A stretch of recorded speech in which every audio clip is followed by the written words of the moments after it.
Hello viewers, welcome to my channel Soumi's ব্লগে। আরও একটি নতুন দিনের ব্লগ তোমাদের সাথে শেয়ার করছি। আজকে তোমাদের সাথে শেয়ার করব পারফেক্ট ঝরঝরে জিরে রাইসের রেসিপি। তো চলো বানিয়ে নেওয়া যাক। আমি এখানে 500 গ্রামের মতো বাসমতি কাঠের চাল নিয়েছি। চালটাকে আমি 1 ঘন্টা আগে ভালো করে ধুয়ে ভিজিয়ে রেখেছি। তারপরে এবার ফার্স্টে আমি আগে ভাতটা রেডি করে নেব। গরম জলে দিয়ে দেবো নুন, এলাচ, লবঙ্গ, দারচিনি, দিয়ে দেবো একটু স্বাদ মতো চিনি, এতে করে ব্যালেন্সটা সব ঠিকঠাক আসে। আর দিয়ে দেবো একটু সাদা তেল, এতে করে ভাতটা গায়ের সঙ্গে গায়ে লেগে যাবে না, এতে ভাতটা পারফেক্ট ঝরঝরে হবে। দিয়ে দেবো 2টি তেজপাতা, দিয়ে ভালো করে জলটা গরম হলে দিয়ে দেবো চালটা। মিনিমাম 15 থেকে 20 মিনিটের মতো ভাত থেকে করে নিতে হবে।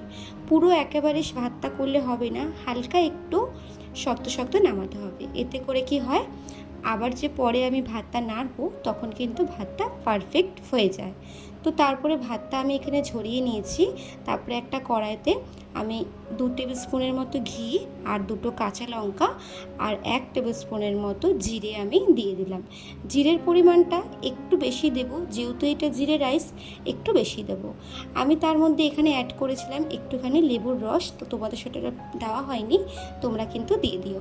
তারপরে আমি এখানে 1 টেবিল স্পুন মতো গোলমরিচের গুঁড়ো আর 1 টেবিল স্পুনের মতো গরম মশলা, আর দিয়ে দেবো একটু সামান্য ঘি আর ব্যালেন্স হওয়ার জন্য নুন আর চিনি।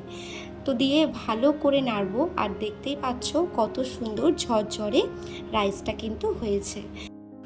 খুব অল্প সময়ে এইভাবে কিন্তু জিরে রাইস একদম রেডি হয়ে যাবে। দেখতেই পাচ্ছ কতটা ইজি আর কতটা সুন্দর হয়েছে। তো তোমাদের যদি ভিডিওটি ভালো লেগে থাকে তাহলে অবশ্যই কিন্তু এটা লাইক, কমেন্ট, শেয়ার করতে কেউ ভুলো না। আমার ফেসবুক পেজ থেকে দেখে থাকলে পেজটাকে ফলো করে দিও, আর ইউটিউব থেকে দেখে থাকলে চ্যানেলটা সাবস্ক্রাইব করে দিও।